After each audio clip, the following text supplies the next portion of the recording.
Okay, so today we're joined by two incredible house music artists. We've got Chapter Verse, and we've got CASSIMM. So this panel is all about hearing their stories, what challenges they've overcome, what strategies or not they've used, and what artists and what as new artists we can learn from their journey. So let's start with introductions. Do you want to start? Yeah, is it working? Hello, everyone. Hello. 1, 2. Yeah. I'm Chapter Verse. Hello, nice to meet you all. I know some of you already from live. But yeah, hello, I'm Chapter Verse. Sounds terrifying. Yeah, CASSIMM here. Nice to be here, guys. Okay, so where I would like to start is with you, Barry. Oh, yeah. Am I allowed to call you Barry? It's always me starting. Yeah. So when you got signed to your first label, you said, to get my first record dreams, I went to labelbase.net, manually copied every record label email address, sent the track to around 1,000 labels, and took the best offer at the time, which was €100 buyout. Yeah. Do you still find yourself sending out tracks to multiple labels with a scattergun approach? Or do you identify target labels to work towards, or do they come to you? What approach seems to work best? Well, I don't take €100 for a track anymore. And that's that's a fact. These days, I still generally send out demos to labels just to kind of try and keep my project moving. I don't kind of sit on it and go, right, I'm signed to 1 or 2, and then stop. I always try to get... I'm a bit of a label... What's the word? Whore, a label whore. Thank you at the front. Yeah, I'm a bit of a label whore, but there does come a time when you've got to change that. In the near future, I'll be changing that. Yeah.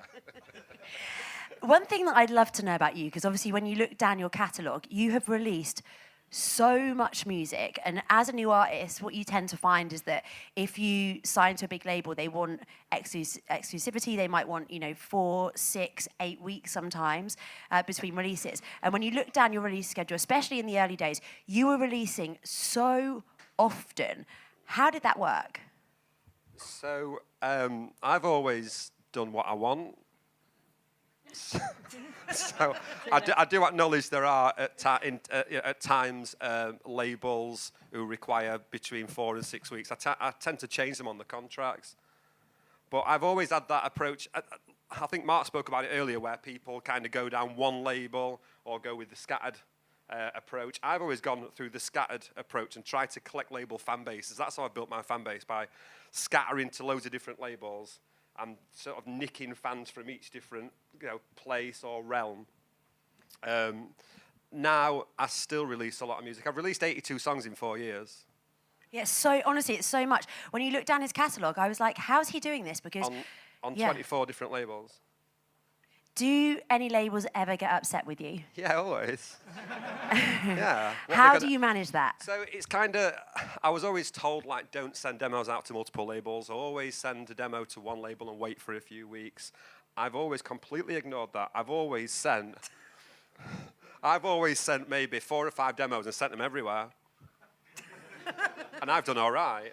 Do you think at any point that's ever gone against you? Well, have you ever come up anything where people have gone, actually, he's putting it about a bit? Some people say, I release on too many labels, I release too much, so I completely ignore them and continue to do what I want, yeah. So, CASSIMM, I want to come to you. You've had tracks in and around the Beatport Top 10 for a long time now. How do you consistently stay fresh and relevant with the constant changing sounds of the industry? Is it simply down to just writing good music? Well, let's say that being a resident DJ for my entire life helped me a lot, As you say, when you play a lot, that's I got from an inspiration to make new music and what to make, I'm not just throwing out whatever it comes. And the fact that I can test music out and also take inspiration from other records that I play. So when I play, I say, I play these records, reaction is good. Let's do something similar or that have the same vibe, So for me, it was all down to be a DJ and play 3-4 times a week when I was resident DJ. Now it's different because I do just guest gigs, so I'm not gonna play like 3 times a week. But still, you know, every gig I try to take inspiration from other records and the vibe that from the crowd and see, okay, this is work. Let's try something similar. And ta-da. And obviously you've done quite a lot of edits. There's so many of your remixes that I've played and I still play in my sets, and they're huge. They're not only really well made, they're well mixed and mastered, they hit a crowd really, really well. How much has that impact of remixing and editing other people's tunes helped to impact your career as well? I want to say a lot because I got like a couple of really good remixes, thankfully, that they done really well. Like let's say Pasilda, no? It's been like, it's a bit 50-50. Pasilda is Pasilda, you know what I mean? So, but still, when you do a good job with it, it's gonna help you because you know it's Pasilda plus a nice re-edit of it, and then you know it works. So it worked for me.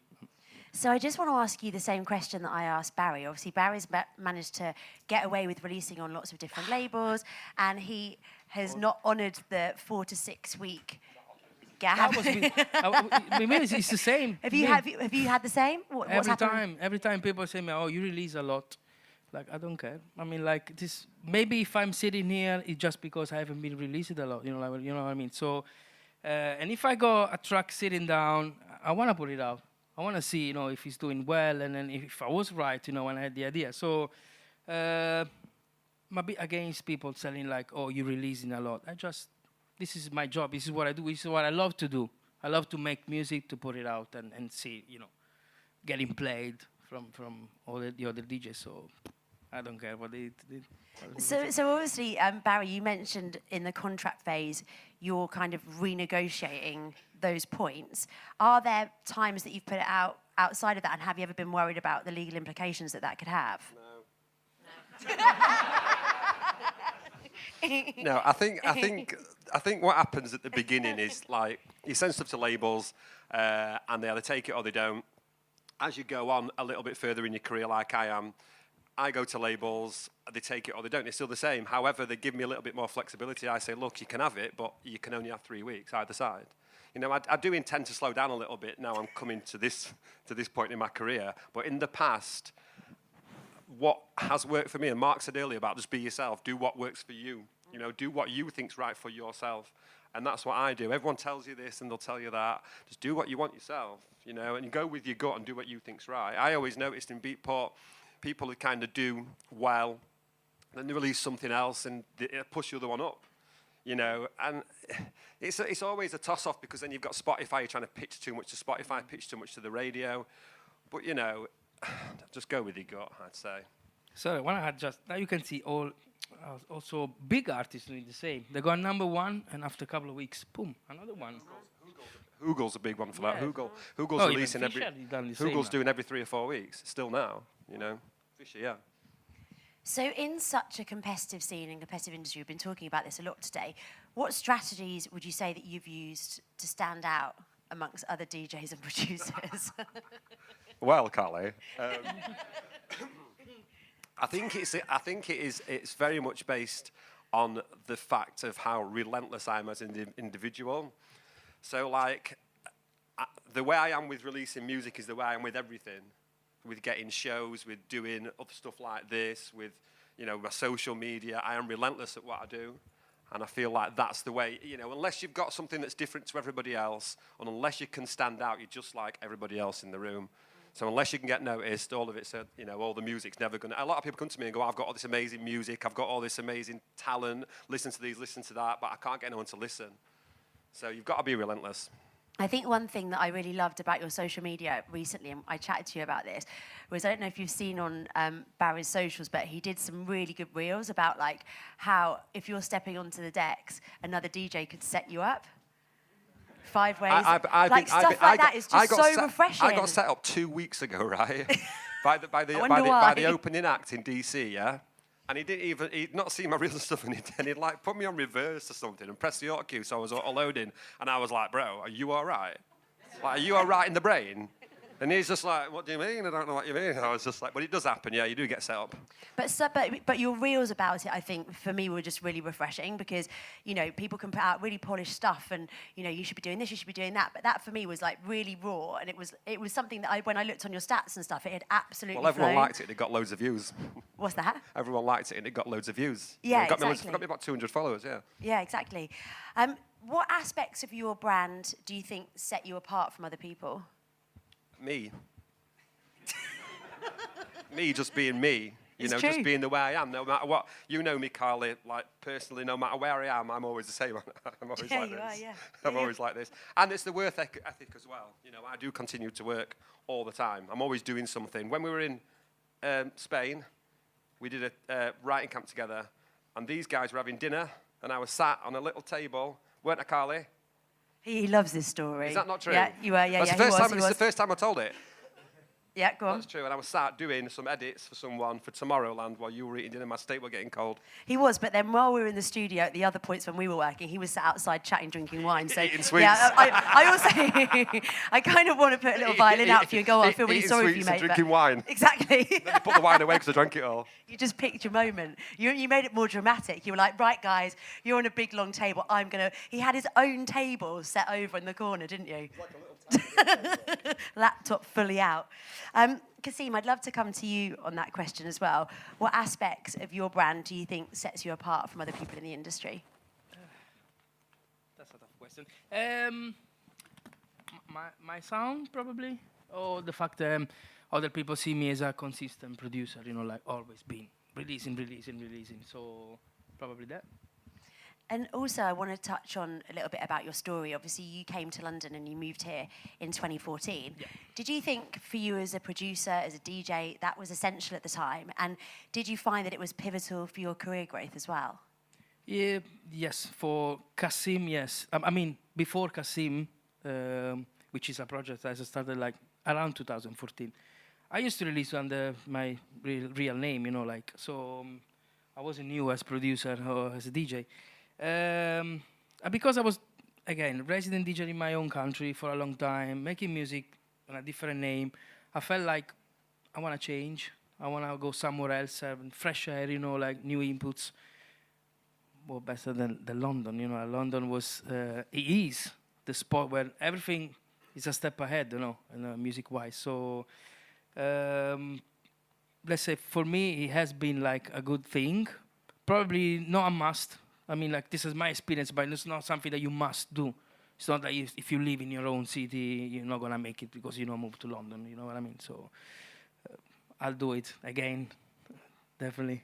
So for anyone who's sat here currently and they might be living abroad or they might be living outside of London, what was it about moving to the city that really helped to push your career forward, do you think? Connect with a lot of people. There's a lot going on in the city, as party-wise, and also a lot of DJs. They passing through, you know, because there's a lot of parties and stuff. So it helped me to connect with a lot of DJs, and then also on the DJ side, as I said, when you play in your own country 3-4 times a week, you play for your own people, for Italian people, let's say. I'm from Italy, you know. When I came here and I started DJing here, I was different. Every night was a different crowd. Let's say one night was Spanish, one night was Italian, one night was, you know.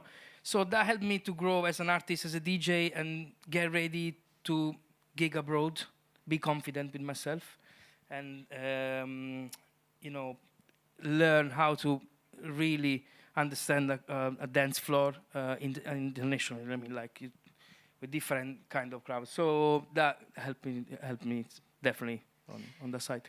So what I'd love to know from both of you, what were some of the key things that have helped along the way to shape your identity as an artist and then also your sound? Barry, what was that for you? Obviously, you came up with the name Chapter and Verse. Was that the starting point? Because I talk too much, that's why.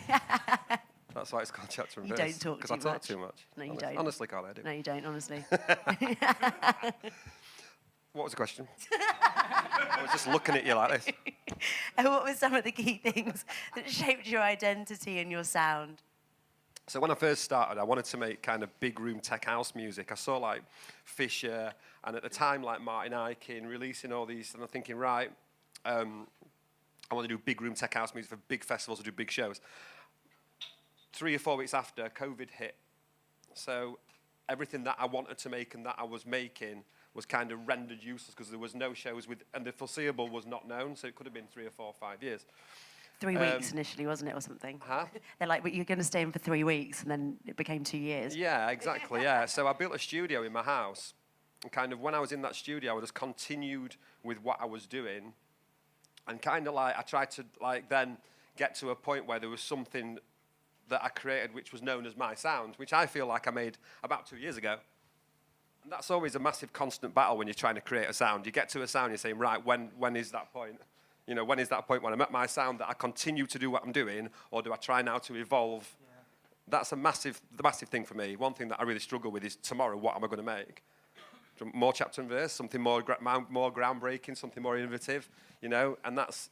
So I think you never really get to your sound, in my opinion. I feel like you're constantly evolving unless you want to get to a sound, be like, I don't know, E17, do 3 or 4. I only said that because I met him last week, that's why. So Big ups Brian Harvey. Random, yeah. So do 3 or 4 songs, get to that sound, and that sound's gone, then that's your legacy. Unless, if you want like a long, consistent career, you have to grow with your sound. So don't be set on going, right, I've got my sound now, that's it, I'm done. You know, always try to push and always try to kind of, advance what you're doing without going too far out of your sound to be said, oh, he's gone away from his sound. It's difficult, you know. It's the same for you? You follow the trend, of course, but for me it's a bit, again, because I'm DJing a lot. So even in my sets, I don't play the same kind of sounds the whole night. So that shaped me a lot. So I like to try new things and different, of course, without going to further of distance between a track and another one as kind of music. But I kind of get bored to do the same beat every time. So, and probably it's because, when you play, your sets is maybe, you're going from deep house to tech house. So, and it's the same in my music. When I sit in the studio, I don't like to do the same thing every time. So, do you think there's been any key milestones in your career that's defined your sound? Has there been any moments where you're like, this thing happened and it was suddenly, right, this thing clicked and you were like, right, that's where I'm going? Probably when I released, let's say, Pasilda, that was a really, really good moment because I had, let's say, half word playing it. So that was a really major feedback. So, okay, I'm on the right path, you know what I mean? Then Love Desire came along, and then there was another one. Yeah. And, yeah. So that's still getting so many plays all the time. Yeah. So good. And it all started like a bootleg. I wasn't even planning to release it, I remember I was in the studio. I always liked, like the French Kiss vibe, but what I don't like on that track is the slowing down in the breakdown. So especially nowadays, that you go release out like 3 minutes, so it seems like crowds are not able anymore to stand like this kind of breakdown. So I took that idea and I put an a cappella that I always loved. And I had the show in Ministry of Sound the following weekend, and Paul, my manager, which is somewhere else, was with me. I played the record, he went crazy. The people were like, wow. And so we decided to start sending it out till Clapton fell in love with it. And I think one of the things that's really consistent in a lot of your tunes is the tension element. There's always tension. So when you're playing it, it's kind of building and building and building and building and building. And you're like, hang on a minute, is it going to drop yet? And it builds and builds and builds and builds and builds. How do you do that? I like to do that even when I'm playing, if you listen to my sets, it's always like a roller coaster. Whoa, up and down, up and down. This is probably, I took it from there, I like to create this tension and then blow up and then come back again. So good. Barry, I just want to come to you. There was an interview that you did with Crossfader where you said a few things throughout it highlighting your work ethic. Don't panic, it's not too scary. One of them was, are you willing to work? Most people aren't. If I told you everything I did on a daily basis, you'd be bamboozled. Yeah. Another thing was, I've always been really consistent about what I do. and another one was nobody writes a hit every day, it's a numbers game. Is there any way that you can start to break that down a little bit further and obviously give advice to all the new producers that are here, especially people that are early on in their career, of how to achieve the numbers and consistency that you have and you have achieved so far? Well, like CASSIMM's just said, I think if you're a DJ, I don't know what you guys are doing, whether DJs or producers or both. If you're DJing, and Hands up if you're a DJ. Yeah, hands up. Look at that. Oh, almost everyone. Okay, so hands up if you're a producer. Cool. There we go. The thing is, the thing is, there's some of us that are producers that became a DJ because it's something like it's a must. You know, you DJ, you make music. What you gonna do next? You're gonna play your music. Others are DJs first, and then, like me, I became producer after a long journey as DJ. So that is what is the difference. Thank you. I think the thing with, like you spoke about, like bootlegs and making them, you generally make bootlegs for your sets, and that's what I certainly do. Because although there's a lot normally of the same specific bootleg, there's very rarely exactly the style that I want to play in that bootleg, if you understand what I mean. So your bootleg's different to mine. You know, you won't play mine, I might not play yours, or I might do. But that's a numbers game. The fact you might do 10 bootlegs that you play, and you might play one of them that works out, and you might play 9 that don't. That one that works out might be worth pursuing and getting to a label. You know, in terms of, you said quite a lot of things there. It was quite a long question, wasn't it? Yeah, you said As I was loads going of on the different card, I was points. like, we're still going. Can you start again? No, you don't want me to do the whole lot again. No, Okay, I was quoting 3 of the things that you said. So, are you willing to work? Most people aren't. If I told you everything I did on a daily basis, you'd be bamboozled. I've always been really consistent about what I do, and nobody writes a hit. That's enough, stop. Which one? Okay. Stop that stuff. Okay, go. Yeah, so I kind of like going to talk about something that's not exactly like that, but what I will say is in this industry, you will get the door slammed in your face almost every single day. I still get it now on a regular basis. Do you thrive off it, though? I love it. I love it. Say no to me all day. I love it. Like I'll send out 6 demos to 10 labels, big labels, and one of them might say yeah, 9 might say no. You know, but it's a. Are you then fueled by the 9? Yeah, I love it. I love people saying no because it makes me better. If nothing, I don't take it personally. I understand if Matt Smallwood says to me, Barry, this is not right for Toolroom, you know, I don't slag him off and say, Matt, you're wrong. Yeah. Do you know, I just do it on Has Twitter. Matt rejected any of your tunes before? Has Matt rejected any of your tunes before? Lots, about 100. I bet you I sent, and this is the truth, I bet you to Toolroom I sent probably 30 or 40 demos before I got any reply at all. No, I'm just saying, because I just sent it to the generic email, and there's that many demos that you get, that until I made it for myself to stand out from everybody else, the people will listen in the first place. You know, even now I've probably sent Matt 20 demos and he signed 1, you know? So that's how it is. You know, I don't take it personally. I don't say, all right, I'm going to give up. You know, everyone who says no to me, I just say, all right, fair enough, and I just keep going and keep going and keep going. And that's what you have to do. So around you, there's obviously you. What's your team like, and do they work as hard as you do? It's difficult because I didn't have a manager until a year ago. You know, like my manager and my agent complement what I do. Do they add anything that I can't add myself? Not a lot. You don't think you're going to get a manager and no, I'm just being honest about my personal circumstances. You know, don't think a manager's going to come to you and like make you into something. You know, don't think you're going to get with a manager all of a sudden, get with Red Light or get with 360. Get with the manager. You know, you know, and they're just going to do everything for you. My manager works for me. Nick at Red Light is great. He works for me. He facilitates what I want to do. That's how it is for me and my manager and my team. I don't have a big team around me. There's me, Nick, and my agent in Europe and my agent in the US, but the majority of work I do myself. All my socials do myself, all the music stuff, even all the reaching out to labels, you know, all stuff like this. I haven't got a tour manager, I do it all myself. You know, I do most of it myself, but you can't... You probably need a tour manager. They can't keep up with me. And I'm not kidding. The stuff that I do, the crazy shows that I do in the order that I do them, they couldn't probably keep up with me. But and it becomes a cost thing as well. Probably now, yes, 6 months ago, could the project have afforded to pay a tour manager, pay a photographer to travel about? No.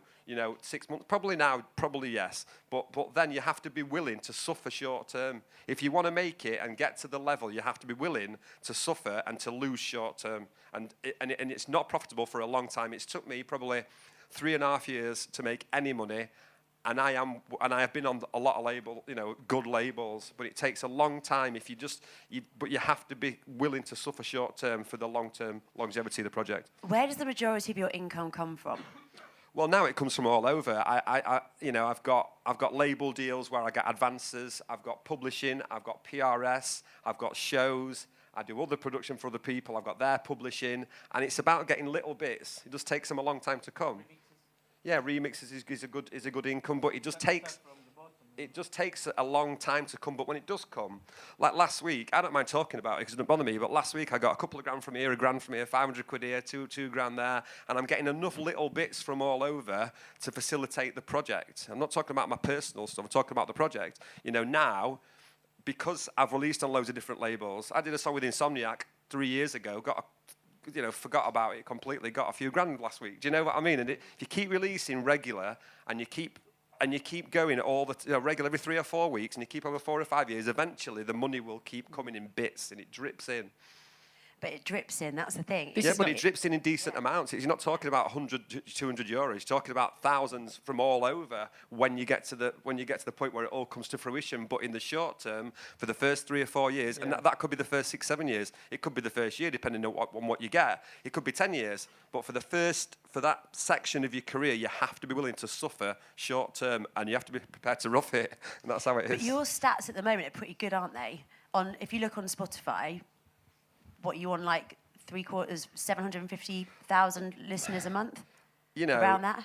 Last 2 weeks ago I was 1.5 million. Now I'm on 700,000. That's halved. That depends on release rate. It's a lot, but it's still that's high. That's high. But I have maintained that. Do you know what? Maintaining Spotify is really difficult. Over a period of time. So you've just got to keep. For me. Everybody's got their own opinion, saying, look, release 3 or 4 times a year on a really good label, and that does work if you've got massive hits and you're working with massive writers, unless you get extremely fortunate, and it does happen, where you drop on a hit. And that is a lot down to an element of luck dropping on the right sample. No matter what anyone says to you, nobody walks in every day and goes, right, I'm going to write 10, do it to it, or 10 Davos Believe Me. There's an element of luck, and your luck increases the more you do it. Simple as that. The thing is, Barry, as well, you haven't been doing this long. No. Really, if you think about it. So to have that level of success and that level of streaming numbers and release that many tunes, there's got to be something within you as an artist or something within your sound that's connecting and resonating. What do you think that is? I just think the way I am and how accessible it is, and I show it is, people resonate with that. A lot of my followers, probably I've got 100,000 followers almost. Most, I would say 3/4 are DJs. That is that's a very powerful thing as an artist. When I talk to people, I talk to them not just as a listener, but also as artists and also as normal people, and say, look, this is what I'm doing. I don't believe in that DJ. Some people do, but I don't believe in that DJ culture that is like standoffish and hidden and all that. I'm a very open person, an open artist, and I get rewarded with goodwill. I don't say, oh, you do that, you send me this, and I'll send you that. I see it as goodwill, So, CASSIMM, I just want to reverse a little bit and talk about your team and the people around you. Who is there, and what do they do? Who do you have around you? I got Paul, which is my manager, and 3 agencies at the moment. As he said, this is my second year with Paul. I didn't have a manager before, and I was doing everything by myself. It helps, but definitely it comes from you. I mean, if you have nothing to feed to your manager, they don't have a magic wand, then they can't take you anywhere. So the more you do, the more stuff they go to help you out. Definitely. So it's like a 50-50 job. Sometimes I send demos, sometimes he sends demos. So we work together to reach the same goal. So. And when it comes to your income, where does the majority of that come from? Gigs for now. Music, especially now, this is royalty times, you know, for you as well. This is royalty times. March, April is when royalties comes in, and then it's a good time for us. It's a good time because they come all together. So all the statement. Oh, let's listen. So for anyone that doesn't know about royalty statements, depending on what label you're on, you kind of get them every 6 months. So there's times of the year, especially if labels are aligned, where you'll suddenly get All together a load of royalty statements. The good thing is about statements is this: the minus statements that you get, you don't have to pay back. Yeah. Right? But which are quite a lot. I've got some big minus statements, like some big. But the plus figures you get paid them. Yeah, and if it's yearly, those figures are normally quite good. But also the label you work with, you know, sometimes it's a funny story. I worked with this new label, no? I don't want to say it was the label and the track. But the track did really quite good, you know, to be a new label. And I had the statement yesterday, and I was expecting some money, okay, because the track is good. And I opened the statement, it was like, -2 grand. no, £54. The track has sold like over 1.5k. So, and then I went on in the cost section, you know, like, guys, £200 for an artwork. Even master itself, it costs 50 quid. The artwork was like £200. So sometimes it's even the label. If they want to be tricky, and they can be. So some labels, they're honest, and then they pay you the fair amount. Some other labels, they're just not. So you can say that it is an income, definitely. It's a good income, but still, if I wouldn't have gigs, I would suffer a little bit. You know, like nowadays, there's no that you make really a big amount of money out of music. So just touching on that, for anyone who's not aware of how it can sometimes work, if you sign a tune to a label, you're automatically going to be giving a percentage away to that label. That can range from 80% to 50%, depending on which label it is. Then you'll have recoupable costs that will then come off your amount, and this is what we're talking about. And that can be for anything from artwork, it can be from music videos, it can be for radio plugging. And so as an artist, you have to pay back those costs before you start getting paid. And that's what you're explaining, right? Yeah, exactly. So, Love Desire did really good, but we had like 3.5k for the for the a cappella, because so how gonna make you like money out of it? You need to really sell a big amount of copies to make the kind of. Also, there's 3.5 for the a cappella, and then there's the promo, blah blah. You know, you're not gonna get rich with music unless you are, you know, like billion streams artist, but I'm not. So I think it's important that you don't, like, when you're making the music, I think it's important that you don't try and concentrate on the money too much in the beginning. You know, try and get to where you want to get to first. That's hard, isn't it, though? It's easy to say that because, you know, you can sit there and be like, don't think about the money. But when you're putting so much into it, and if you actually weigh up, as an artist, how many hours that you put into each track, like sometimes if you imagine what you'd be getting paid if you were to do a bar job on, you know, minimum wage, which is what now, £11-12, and how many hours you can work on each tune, and whether that's from, you know, starting out the beat pattern to working with an artist in the studio to then pitching it for labels, like sometimes that goes into months on each tune, if you think about it, if you've been working on a tune for years. But you have to be patient. It does come back in the end. Yeah. You know, every show that I do is down to what I've done before. You know, the money I'm getting paid from shows now is down to the music I've released, the labels, the people that buy tickets, the people that know me. So I look at it, and I feel like you've got to look at it as a long-term thing. Yeah. If short-term you think you're going to walk in, unless you get extremely lucky, and it does happen. I know people that have got extremely fortunate and dropped on 1 or 2 tunes and become absolutely massive overnight. You know, John Summit technically did it with Deep End. You know, I mean, he's doing great now. He's managing the project well. But you know, unless you get extremely fortunate, you have to play the long game. Even if you do a number one, it's not going to be the day after or gigs coming in. You know, like it's going to take a while. You know, like 6 months, maybe a year, to really. You're completely right, because even from a publishing perspective, it can take up to 12 months to even start to see anything come back in. So if you're waiting on that first statement thinking, yeah, I'm going to get paid, because and then you know what's the problem? Because we DJ, we check Beatport, and we think that Beatport is the Bible. It's not. It's just for us DJs, but it's not. I mean, like you're number one on Beatport. Okay, cool. But what about normal people? Still pretty cool though, right? It is. It is cool. It is cool. It's something you should be proud of. But where is the normal people? Yes, normal attending people to the party. They don't go on Beatport. They don't give a, about Beatport. They just so your tune maybe it's gonna be number one today, but takes a while to get known. All over. So.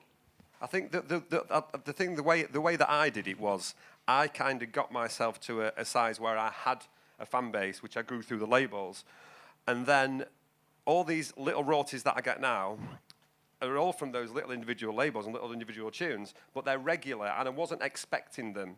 But I've built myself an infrastructure now, and I've built myself a fan base, and because of that, I'm now getting advances. So when you're getting advances, how well the tune does financially really makes no difference because you're getting 10 grand in advance, right? The likelihood of making that 10 grand back is very small. They're playing the numbers game as well by putting 10 tunes out, hoping one makes all the money for the 10 tunes. But the idea is, to build your fan base. At all costs, build your fan base. Same with remixes. When you start, you remix for free or £200, whatever. And then the more you grow, the more you can ask, Your remix fee is based on your fan base and what you can reach. Exactly, yeah. That's how it is, based on your listeners for Spotify, based on your Instagram, your TikTok. And the label as well. And yeah, exactly, yeah. So if you get to a position when you're getting 5-10 grand a remix, then great. How well that does is not really financially going to make any difference to you because you're giving it away anyway when you're selling a remix. So something that I'd love to touch on with both of you, are there any mistakes or difficulties you've encountered early on in your career that you'd advise aspiring DJs or producers to avoid? Any mistakes that you made? Well, I think that mistakes do a mistake is something good for your career. You're gonna learn from your mistakes. So it would be wrong to advise someone don't do this and don't that. Otherwise, they're never gonna learn. So. Are there any specific mistakes that you've made though? Go on. Come on, Where do I dish the start? dirt. Let's be real for a minute. I'll do like a real honest one. When I first started DJing, I DJed maybe like 4 or 5 gigs, and I got a show at EDC, and I've played. And through my agent Chad at UTA got me a show at EDC to close out Stereo Bloom. And what happened is one of the stages on the back shore, so it was absolutely rammed. At that time, I didn't know how to use decks, really. I just had the controller. I was set at 3000s, and I was like, what? And I still did it. But when I first started, I was going absolutely chaotic at shows. And I mean chaotic. Bottle of vodka, bottle of Jaeger, just going flat out, yeah. Thinking it'd be a good idea to be a psycho. Everyone said it'd be great to be crazy. So I thought, right, let's really switch it up. And that hurt me for a while. Honestly, it hurt. No, I'm not joking. It hurts me still today. So, like, even some of the shows But what happened? I'd like to not discuss exactly what happened on a number of occasions. But what I'm saying is, a bit of advice I can give you is this: when you go to shows and stuff, just kind of like don't get carried away. I got carried away with it. I was like going to shows playing to like 20,000 people. I've been a DJ for about 2 weeks. So I'd have to say, don't get carried away with it and don't go crazy at shows. American people in particular do not like psychopaths. Anything with you? Probably, especially with CASSIMM project, like first gigs that I had in my Facebook DM at the time, I just went with like no contract, no nothing. Okay, I'm gonna come, and then found myself in some dodgy places and stuff, and it went okay. Fortunately, went all fine. But you're young, or maybe you don't have. You wanna play, you wanna do these gigs abroad, and then you don't care about, but you should, because you need a bit of insurance. You go to play in another abroad. You are by yourself. You don't know. You might gonna play and not gonna get paid. So what money? There's nothing. So this is a mistake I would avoid. Don't rush it. Wait, and then that's it. I think that's such a really important point, actually, especially for any of you who start to get a bit of momentum and you do start to get bookings coming your way where people are offering you cash. if you can, especially if it's abroad, make them cover your travel and book it. But then also make sure you're getting 50% of the fee up front. So at least you've got something in your bank account that if after that gig you can't get paid and they're not paying you, you've had something from it. But that was one of the major things that I started to do, which really changed the game, because also you're then getting someone's commitment. Because what I was finding as well is people would sometimes book you, then cancel last minute. They don't care. Do you know what I mean? And you've blocked out time in your diary or you've turned down something. But also, I've had the same, especially as a girl. I've turned up at places where I'm like, this is really dodgy, I probably shouldn't be here, and I would be on my own. It's a weird feeling, like... Yeah, but it is, there are those things that do come your way. So if you don't have a team and you don't have a manager and you don't have an agent, if you're getting and your intuition is feeling a bit funny about something, that's telling you that there's something funny about it. Like, always believe that. But then also what I was going to say is maybe circle in someone from the industry, whether it's a mate, whether it's another DJ, another producer, and just ask, or just say to someone, look, have you ever heard of this promoter? Have you ever played in this country before? Because those sort of things are just so important. It can be really dangerous. I think gigs are a complete minefield. Yeah. Like, generally, it's always good to do your homework on gigs. I played a show in Montreal 2 weeks ago. The last time I played Montreal before that, I played to 2,000 people. I sold that out myself. The time before that was with Side Piece at New City Gas. I played a show 2 weeks ago in Montreal, and there was 30 people there. I shit you not. And I rocked up, and I'm just like, what on earth is this? So I think it's always, I got paid a load of money for it, but there was no one there. And I think it's always important. Obviously, that was a mistake 2 weeks ago. I'm still making them. Yeah, but also, at least with that one, sometimes you have to do those gigs where you take it on the chin. You're like, right, this is a payday. Yeah, you've got. Do you know what I mean? What you've got to do with gigs, and this is what you will all experience, is this, and I still do it now sometimes. You'll go to gigs and there will be nobody there. And then sometimes you go to gigs and there'll be 2,000 people there. You have to be prepared in your own mind for the emotional roller coaster that is being a DJ. Sometimes you'll go play all your best tunes. You'll be like, I play my best tunes. I've got loads of good music. I've made all these good tunes, and there'll be no one there. And that's how you've got to be prepared for the emotional roller coaster. And that runs through everything, not just DJing, but also the rejections of labels and everything. It is a consistent up and down. You go and play a show to 1,000 people. You go back to a hotel room for 2 days on your own. Yeah, so true. Oh, sometimes you get booked somewhere because the DJ is in love with your music, but no one knows you on the dance floor. And now it's that when I switch as, okay, I'm going to be a resident tonight. Maybe if I'm lucky, I'm going to play couple of my tunes, but not all of them, because, it happens, you there and there's 1,000 people and they don't know you. They're just the DJ resident that love your music and booked you, but that doesn't mean you filled up the club, This is where I think that your circles are really important. So whether that's your mates or the people that go to the gigs with you, you do sometimes need to look to your side and be like, what the fuck is going on? Because with you, when you turn up with 30 people, that's a what the fuck moment. But similarly, the 2,000, or 20,000 people in front of you is a what the fuck moment. So you need to be able to have that person near you. There is a lot of that. When I played at Ushuaia last year for Tomorrowland for Dimitri Vegas Like Mike, who I now work with, and I had a show to open it. The opener, I think one of the artists didn't turn up, so I ended up almost at the peak time between 8 and 9. And I swear, I walked on stage, man, and I just looked, and I'm like, what the fuck, how have I done this? That was last year. I was like, how have I got to this position, So it's a bit crazy. So we've got a couple of minutes to go, so I just want to kind of start to wrap up, but this has been so important and insightful. What I'd love to know is if there was one piece of essential killer advice that you could give for anybody that's looking at you being like, I want to be in that position, what would it be? I would say be nice to Matt Smallwood. That's probably, and Mark Knight.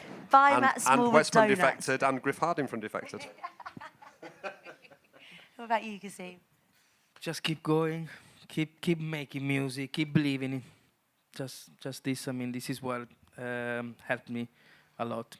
Believe in yourself, and you'll find a way. Like on house music records says. I just think you should do stuff for the right reason. Do it all with good intention. Release the music with good intention. Go and do shows. Try and spread your good energy around. If you try to do everything for the wrong reasons, want to get famous, want to get big, want to make loads of money, that's the wrong way to do it. Try and do everything for the right reasons, and try and go and spread love everywhere. And so just one last thing before, if there's anyone here that's struggling and they're thinking you know what, I've hit this wall. How do I overcome it? How do I keep going? What's one piece of advice for that? Just fucking go supersonic and just keep going. Never stop, ever, ever, never, ever stop, ever. People are going to say no, time to fuck off, carry on. Agree. You agree? Agree with you. Oh, amazing. Can we just give a massive round of applause to these two? Thank you so much.